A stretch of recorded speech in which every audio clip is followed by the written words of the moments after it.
Lu pada pernah nggak ikut yang namanya kencan buta? Ya nggak pernah lah. Wibu lagi ikut kencan buta. Deket cewek aja langsung tremor sebadan-badan. Kenapa gua tahu? Ya soalnya gue juga sama, Teh Pero. Ngomongin soal kencan buta, di video ini gue bakalan ngebahas anime yang ada hubungannya sama kencan buta.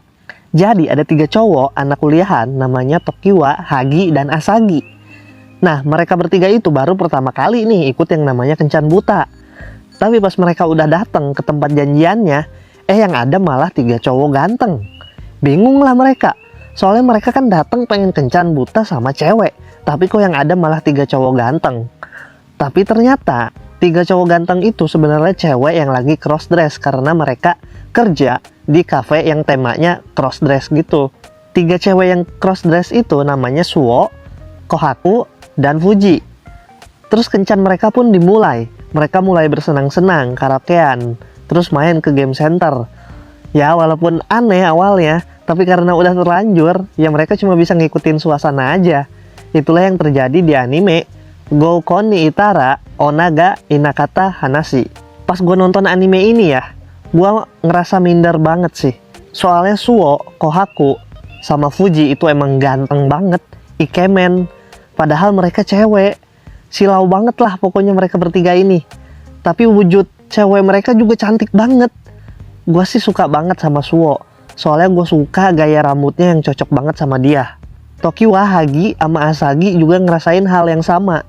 Kayak gue, mereka ngerasa minder ngelihat kegantengan Suo, Kohaku, dan Fuji. Mereka ngerasa kalah padahal mereka cowok beneran tapi kalah ganteng sama cewek yang crossdress jadi cowok. Emang sih curang banget.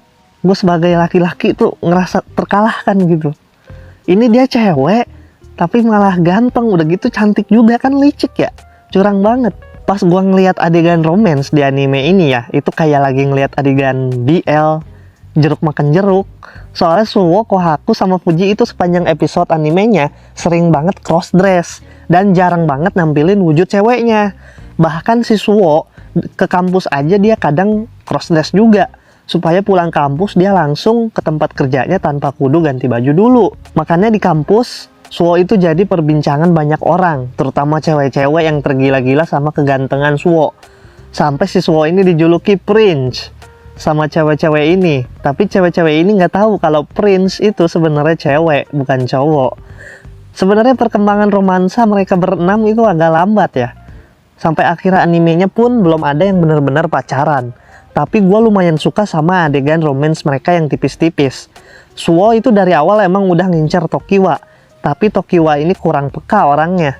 Foto selfie mereka berdua aja dijadiin wallpaper HP-nya si Suo. Kalau Hagi sama Kohaku, mereka berdua itu salah paham mulu. Lucu sih ngeliat tingkah mereka berdua, tapi sedikit gregetan juga. Terus Asagi sama Fuji, ini mungkin pasangan yang paling unik. Soalnya Asagi itu energik banget, sedangkan Fuji itu lemas banget.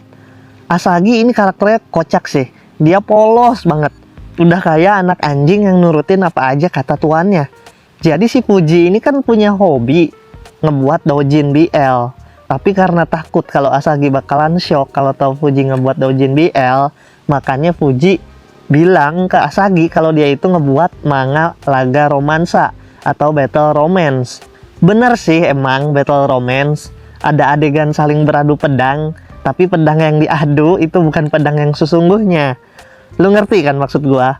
Lu tahu kan pedang apa yang gua maksud? Kan? Nah si Asagi ini polos banget. Bahkan dia sempet ngelihat gitu draft manga ya, tetap aja dia mikirnya ini beneran doujin battle romance, padahal itu BL. Kocak banget sih. Gua sih iri banget sama Tokiwa, Hagi, dan Asagi karena mereka bisa disukai sama 3 cewek cantik. Terutama gue iri banget sama Tokiwa yang disukai sama Suo. Soalnya gue suka banget sama Suo, asli dah. Desain karakternya sih yang unik, dan jarang banget gue temuin karakter cewek di anime yang gaya rambutnya kayak gini. Dan gue sedikit gregetan sama Tokiwa yang kurang peka, padahal udah jelas kelihatan banget kalau Suo itu suka sama dia. Ya namanya juga anime romcom, selalu aja ada karakter yang gak peka. Lucu sih ngelihat Suo yang cemburu dan selalu ngegoda Tokiwa yang ngebuat Tokiwa merah mukanya. Tapi ada saatnya juga Tokiwa menunjukkan kejantanannya. Kayak misalkan pas Suwo sakit, dia nggak bisa bangun dari lantai. Tokiwa langsung ngegendong Suwo ke sofa, yang ngebuat Suwo salting sama tindakan Tokiwa dan nggak bisa apa-apa, nggak bisa berkata apa-apa. Dia cuma bisa meleleh. Chemistry di antara tiga couple ini seru dan menarik. Perkembangan hubungannya ngebuat gue penasaran. Adegan romantisnya juga bikin gue iri. Kurangnya sih paling di penjelasan karakter Suwo. Sampai akhir animenya nggak dijelasin kenapa Suwo bisa suka sama Tokiwa. Jadi aneh aja gitu. Kenapa Suwo dari awal cerita bisa suka sama Tokiwa. Itu aja sih.